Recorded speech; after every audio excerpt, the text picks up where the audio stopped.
Добро вечер, почитувани гледачи. Гостин во ова празнично издание на Само интервју е министерот за внатрешни работи, господинот Панче Тошковски. Господине Тошковски, благодарам што прифативте поканата. Благодарам на поканата. Вие сте единствениот министер во оваа влада, нема ни цела година откако се случи промената на власта, кој преживеавте втора интерпелација. Како се чувствувате сега? Дали ви е полесно? Па мислам дека сум единствениот министер во историја на Македонија кој што во рок од 3 месеци имал 2 интерпелации, неуспешни. Ќе каже времето дали за среќа или на жалост. Но од една страна не е лесно да цело време си во очите на јавноста, но од друга страна е поттик и убаво е чувството кога од таа страна на брегот гледате дека се заедно едни 3 субјекти кои што вака не знам како се здружуваат на тема интерпелација на Тошковски, но и првиот и вториот и третиот и вториот претпоставувам и третиот пат дека ќе бидат здружени кога од другата страна на брегот се СДСМ, ДУИ и Левица во пакет, тоа знаете дека оваа страна на која што сте правилната и вистинската. Добро за вас. Поделени се мислењата во јавноста. Едни ве сметаат за херој на новото време, кој не се плаши да влезе во костец со криминалот и корупцијата. Други пак сметаат дека сте изгубиле контролата врз безбедноста и особено дека водите селективна правда за случајот со Кочани. Може ли во вакви околности да ја повратите довербата во МВР? Тоа е можеби најбитната институција во државата, кај сите граѓани во Македонија, да веруваат дека таа институција работи исклучиво согласно според закон? Довербата кон МВР расте во последнива година. Расте во континуитет. Оние јавни мислења кои што ги добиваме како институција го покажуваат тоа дека довербата расте. И тоа многу е поголема него што било претходно. Зошто е тоа така? Претпоставувам дека е така заради тоа што народот конечно гледа неселективна и вистинска борба против корупцијата и криминалот, без оглед дали станува збор за некој кој што доаѓа од редовите на една или на друга политичка партија, без оглед дали е таа политичка партија на власт на локално ниво или на централно ниво, без оглед дали станува збор за близок фамилиарен пријател, роднина или било кој друг, гледаат дека таму каде што имаме докази, таму каде што има злоупотреби, таму каде што ги фаќаме инфлагрантни на лице место, постапуваме и луѓето гледаат надеж. И тоа е генерален став кој што го добивам секојдневно, не само преку јавните проверките на јавното мислење кои што ги правиме, туку и генерален став кој што многу луѓе поддршка ви дава и на Facebook и на социјални мрежи за време на интерпелацијата. Македонскиот многу пати сум го кажал тоа, понекогаш не ме сваќаат сериозно, но македонските граѓани се мудри граѓани. Луѓето кои што живеат на тло на Балкан, исклучително е познато дека се мудри луѓе. И не можете да ги лажете. А и многу се лажени во текот на изминативе 30 и кусур години и препознаваат кога некој искрено се бори, а кога некој манипулира. Така да сметам дека ние ќе продолжиме да работиме во онаа насока во која што сме тргнали. Повторно ќе судат граѓаните. Ќе има избори, еве сега ќе има локални, понатаму ќе има парламентарни, ќе има избори, ќе си го кажат својот суд граѓаните. Реков, поделени се мислењата, не знам кое е мислење доминантно, кое е малцинско, но како и да е опозицијата, ги споменавте тие 3 партии, смета дека треба да бидете разрешени, дека треба да се поднесете оставка. Ова втора интерпелација беше повод случајот во Кочани, трагедијата во Кочани, пожарот во дискотеката Пулс, ве обвинуваат за селективна правда. Таму, кажавте вие, познато е за јавноста, има околу 70 осомничени веќе луѓе, но главниот аргумент на опозицијата, но и на дел од семејствата кои протестираат овие денови, беа и во Скопје, е дека меѓу нив, меѓу овие осомничени, не се актуелните полициски функционери од СВР Штип и од полициската станица во Кочани. Може ли за јавноста да објасните зошто не се тие опфатени досега со истрагата? Главниот аргумент на опозицијата е неточен. Неточен. Командирот на полициската станица, кој што првично беше суспендиран,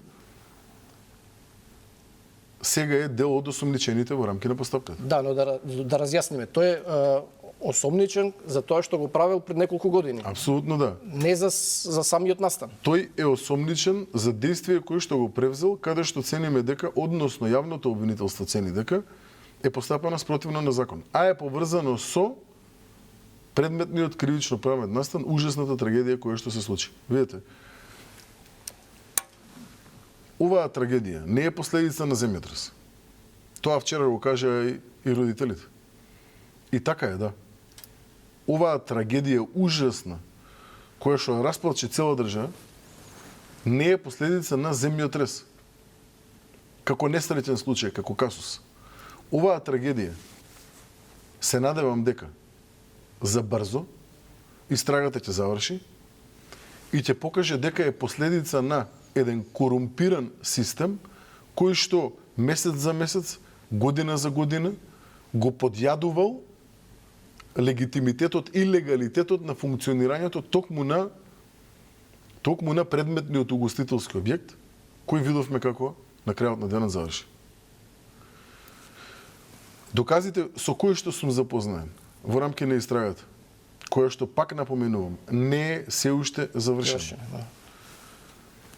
Говорат за континуирано, незаконито, коруптивно постапување на многу сегменти во рамки на институциите, кои наместо да заштитат, наместо да проверат, наместо да утврдат фактичка состојба во насока на вистината, тие правеле се, само тоа не. Да, господин Ташковски, многу дискотеки видовме од после дека работеле без лиценци, но не секаде има пожари, не секаде, не дај Боже, завршува така трагично како што се случува една од најголемите трагедии во Европа. Во Кочани нас не почина 62 дечи.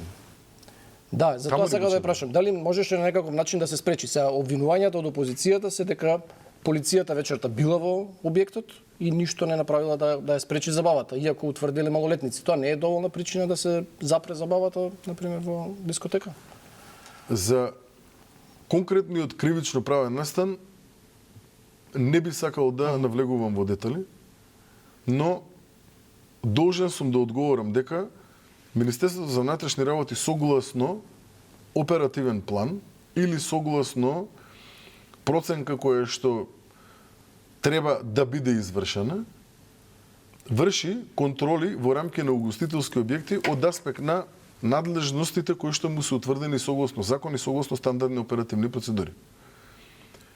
Во случај на вршење на ваков тип на проверки од аспект на малолетници, дали ги има или ги нема во рамки на локалот, нема изречно утврдена одредба во рамки на законска регулатива дека полициските службеници внатре влегуваат, престанува со функционирање објектот, излегуваат од објектот луѓето кои што се во објектот и така натаму и така натаму. Полициските службеници постапуваат врз основа на стандардни оперативни процедури, врз основа на закон и врз основа на план кој што треба да биде изготвен и врз основа на кој што треба да се превземат соодветни Сакам да прашам, бидејќи јас сум бил, кога сме биле млади, сигурно и вие сте присуствувале во локали кога имало рација, секогаш доаѓале повеќе тимови мешани. Имало и тука и УЈАП, имало и пазарна инспекција, имало и МВР. Така е. Зошто ова вече не било тоа случај? Може да се делува и во соработка со сите останати институции, има и такви многу случаеви кои што и сега така делуваме, заедно со пазарен инспекторат, заедно со дирекција за заштита и спасување, заедно со трудов инспекторат, се делува и така. Во конкретниот случај не станувало збор за таков тип на рација, како што вие велите. Иначе рација се употребува како поим за оперативно тактичка проверка која што е малце посеопфатна и на повисоко ниво. Во конкретна ситуација не говориме за таков тип на институционален пристап. Во конкретната ситуација се говори за постапување од страна на полициските службеници согласно план кој што би требало да биде превземен исклучиво од страна на полициски службеници. Не и други институции кои што требало да самата МВР нема конкретна законска можност да ја затвори дискотеката по било кој основ. Има. Кој требало да ја затвори дискотекава што работела нелегално? Има услови врз основа на кои што Министерството за внатрешни работи може да превземе таков тип на действие. Но пак ќе повторам, значи не сакам да зборувам во детали за предметниот кривично правен настан. За брзо ќе можеме да ги изнесеме сите факти кои што се од интерес за јавноста. Факт е дека пожарот се случува негде околу 2:30. Факт е дека после полноќ, факт е дека полицијата влегува во рамки на објектот непосредно пред да настане пожарот. Од интерес за истрагата не би сакал сега да навлегувам повеќе во тој дел. Директна причина за пожарот е употребата на пиротехниката. И тоа е едно од прашањата кои треба да се расчистат.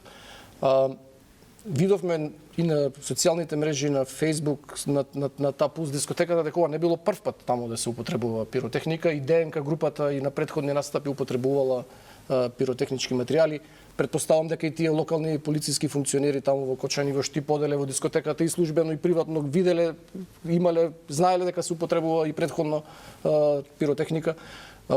Вие кажавте на собраниската седница дека немало барање за употреба на пиротехнички материјали вечерта, кобната вечер, но се поставува прашањето дали требало полицијата да има некакви сознанија дека се планира употреба такво нешто и дали воопшто некогаш е казнета таа дискотека за употреба на нелегална пиротехника? Не сум запознаен со таков факт дека некогаш е казнета дискотеката за употреба на нелегална пиротехника, но факт е дека законските одредби предвидуваат за да Министерството за внатрешни работи издаде одобрение, согласност и така натаму, мора првен некој да го побара. Во конкретната ситуација барање не е доставено од страна на никого, ниту од страна на оние кои што ги употребиле, ниту од страна на менаџерите на клубот. А внатре немало време да реагира, тоа се запалило веднаш, откако се активирали. Обидот на опозицијата да манипулира со овие факти е очигледен заради тоа што тие знаат да го прочитаат законот и тие знаат да отворат членот законот и да видат дека потребно е да има известување до Министерството за внатрешни работи.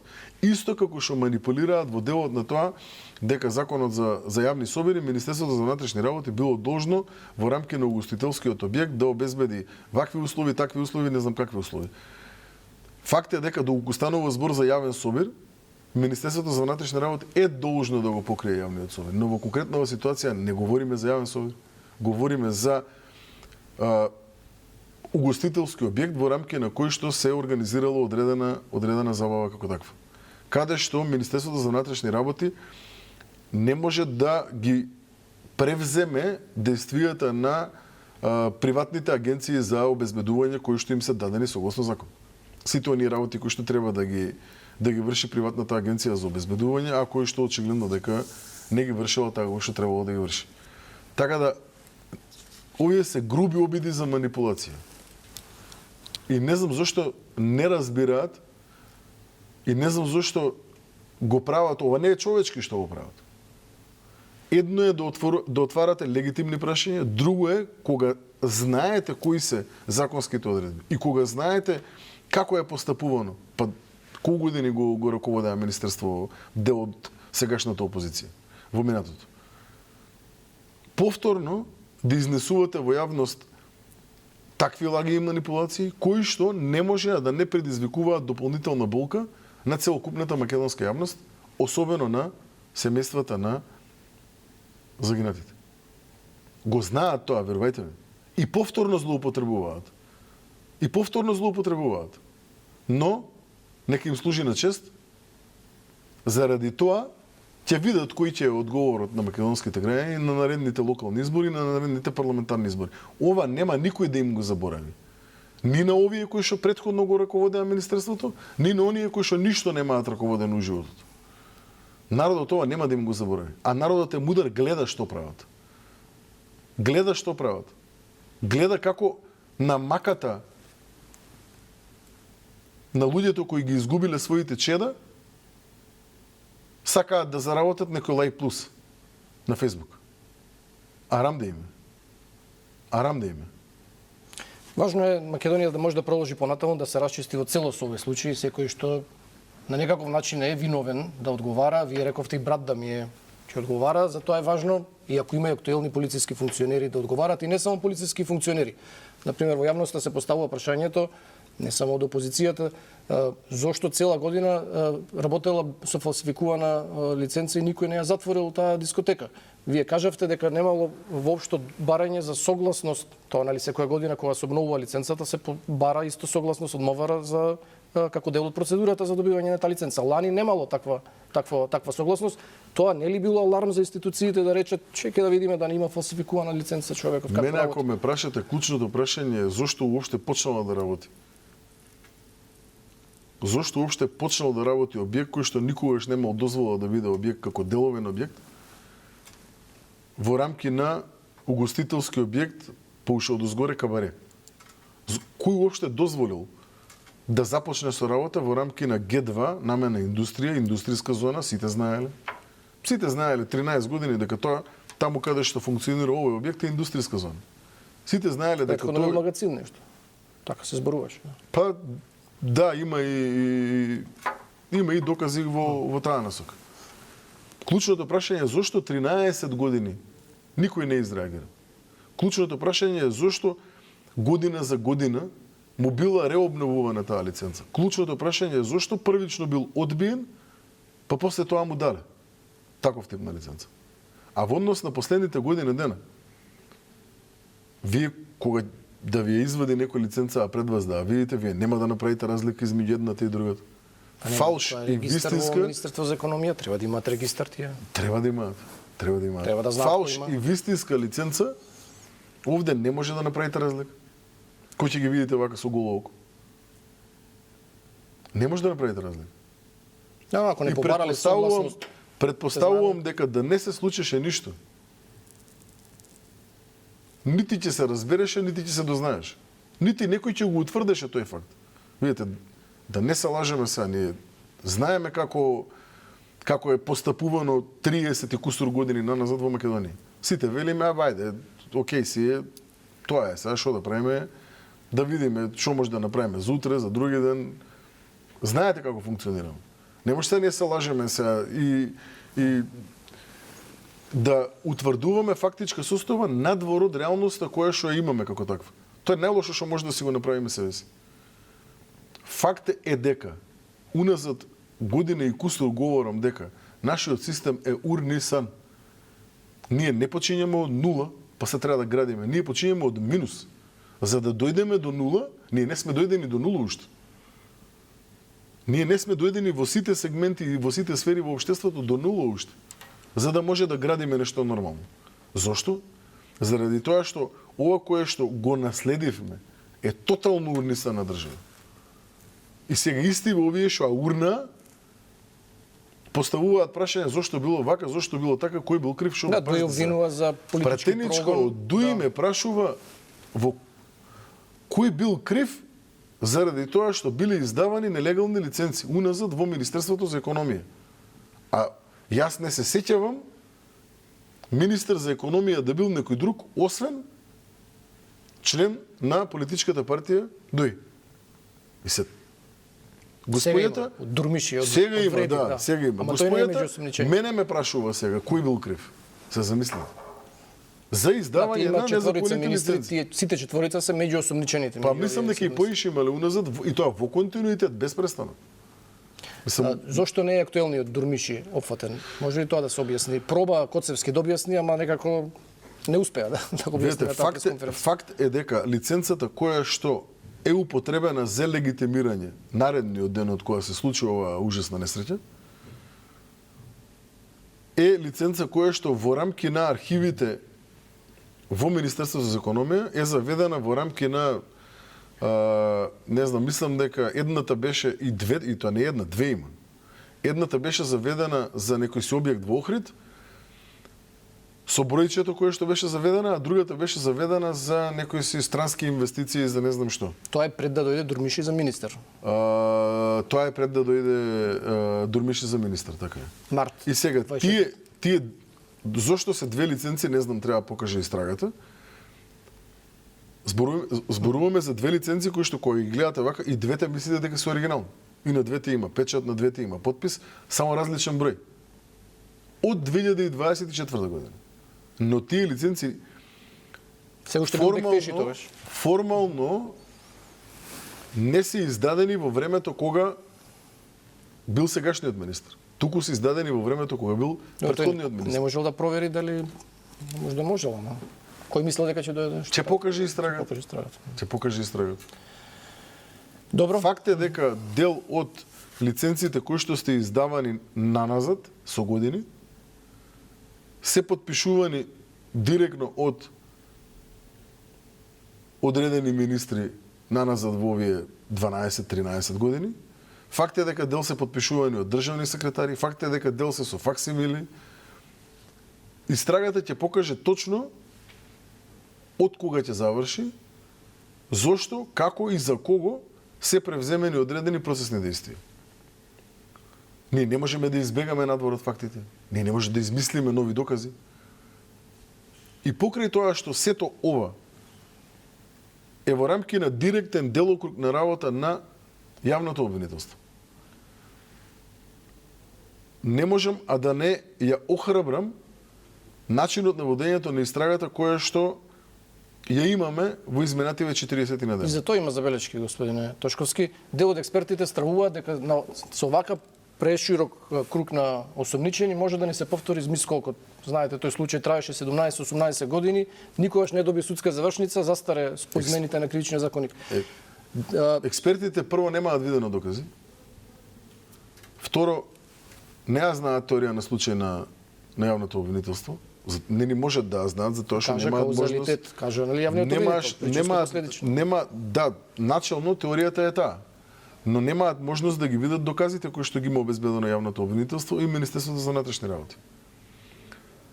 Јас би воздржал, секој еден експерт би побарал да се воздржи од коментар секој еден експерт кој што и мисли добро на Македонија од аспект на расветлување на овој кривично правен процес, заради тоа што тие немаат можност да ги видат доказите кои што ги има собрано јавното обвинителство. Добро, на искуство од една страна, од друга страна, да се има предвид. И тогаш обвинителството поднесе. Јас не би сакал да се доведам во ситуација, нити јас, нити било кој друг во оваа држава. Оној кој што има било каква вина со овој предметен кривично правен настан, да не биде дел од истрагата и да не биде дел од постапката. Секој еден кој што има и најмала вина за смртта на 62 треба да биде дел од истрагата. И треба да биде дел од постапката, ако има докази за тоа. Так, има прашање тука и за пазарна инспекција, има и за УЈАП. Работела дискотеката со блокирана сметка, тоа хаос било таму, има многу причини зашто таа дискотека требало да биде затворена порано, но не била затворена, но како и да е. Еве, да почекаме истрагата да заврши, Много да видиме кој се ќе биде офатен и за кој кривично дело, дали ќе се направи дистинкција или сите ќе бидат гонети за истото дело, тоа за грозување на општа сигурност. Тоа сигурност. веќе е директно прашање на кое што ќе треба јавното обвинителство да даде одговор.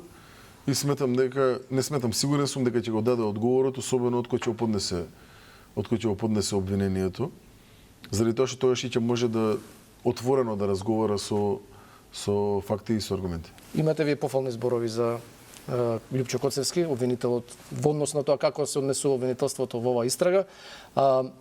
Поради таа истрага и неговото разрешување е ставено на пауза. Дали како влада, се прашувам, останувате на намерата да го разрешите кога ќе заврши истрагата или веќе можеби го променивте мислењето за неговиот интегритет професионален и Дента кога се случи оваа несреќа, оваа ужасна трагедија која што Македонија ја легна на земја, не ја кутна на колена, буквално ја легна на земја. Јас бев во Кочани во раните утрески часови. Кога пристигна во Кочани, таму беше еден од обвинителите кој што се во рамки на основното јавно обвинителство во Кочани. Другиот обвинител не беше во просториите во рамки на кои што се видовме во полицијата. Тој се бореше за да си ги најде своите дечиња, за тоа што дел од повредените во рамки на дискотеката се и дечињата на едниот јавен обвинител. Човекот навистина беше видно вознемирен, кој не би бил во таква ситуација. Поради што одлучив веднаш да го побарам негде отприлика околу 7 часот мислам дека беше, не ме држате за збор, точно кога беше. Му се јавив на јавниот обвинител, го известив за ситуацијата и побарав да даде поддршка, да пушти јавни обвинители во рамки на основното јавно обвинителство во Кочани, затоа што навистина тоа беше една вонсериска ситуација на која што не можеше да се одговори со силите кои што ги има обвинителството во Кочани. Не можам да не го споделам фактот со јавноста дека јавниот обвинител заедно со тим од јавни обвинители, мислам дека беа 7 или 8 најмалце јавни обвинители кои што дојдоа со него, дојдоа за час и половина во Кочани. Не можам да не кажам дека веднаш отпочнаа со работа во рамки на она кое што е нивен делокруг на работа, заедно со сите полициски инспектори, да речеме, заедно со сите луѓе кои што во тој момент беа вклучени во рамки на истрагата, како во делот на отпочнување со оперативно-тактички мерки, така и во делот со обезбедување на теренот и сето она кое што требаше да се направи, луѓето беа тука. Не, тоа го прави и со модуларната болница, но видовме како заврши. Па не го правеа со модуларната болница. Тоа истото обвинителство, тие си истите обвинители, не дека се некои. Па и не се баш скоро си истите обвинители кои што и тогаш постапувале. Тогашното постапување со сегашното постапување се драстично различни. Зошто? Заради тоа што овде имавме инстант брза реакција. Во рокот 24 часа, мислам дека не ме држате за збор пак, но негде околу над 20 на осумничени беа веќе обезбедени. Досега имаме преку 60 на осумничени. Што физички, што правни лица. Тотално е различно. Јас најмалце сум бил на едно 7-8 координативни состаноци, заедно со директорот на Бирото за јавна безбедност, заедно со помошник директор на Крим полиција, заедно со началникот на организиран криминал, заедно со инспектори, истражители.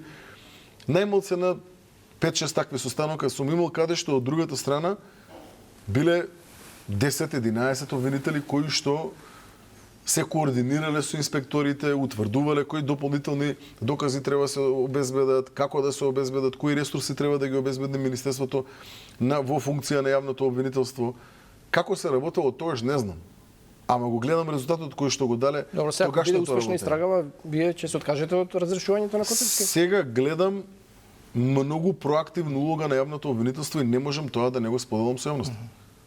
Многу поразличен пристап него претходно. Многу поразличен пристап него претходно. Значи да не само на дека може би ќе остане обвинител ако се покаже во овој случај. Видете, и владата, и собранието, особено македонските граѓани, бараат да видат резултат. Бараат да видат различно постапување од тоа што било претходно. Бараат правда. Ако ја видат правдата, конечно ќе се овозможат услови да имаме нормална Македонија. Така е, затоа имаше и протести веднаш после оваа трагедија. На нив се бараше системски промени, сега тоа е малку апстрактен поим, системот го сочинуваат луѓе, институции, закони, правила. Веројатно од ова најлесно е да се сменат некои закони. Вие најавивте веќе, одма беше формирана некоја работна група за промена на законите, но досега во собрание помина само тоа за забрана за пиротехника, употреба на пиротехника во затворен простор. Што е со другите закони, кога може да се очекува, до каде е таа работа? Видете, овде јас би рекол дека би требало да говорим за еден многу поширок спектар на гледање на работите, отколку промена на 2-3 закони кои што би регулирале 2-3 сега има закони и така натаму. Ова беше потреба од промена на законска одредба која што навистина била катастрофална. Било дозволено употреба на пиротехника во рамки на затворен простор. Зошто било, како било дозволено, тоа е друго прашање, но лично сметам дека не треба да биде дозволена употреба на пиротехника, дали таа била ладна или била топла или била не знам каква. Ова важи се и за свадби, за се, и за навивачи во сали, во спортски сали. За се. За се.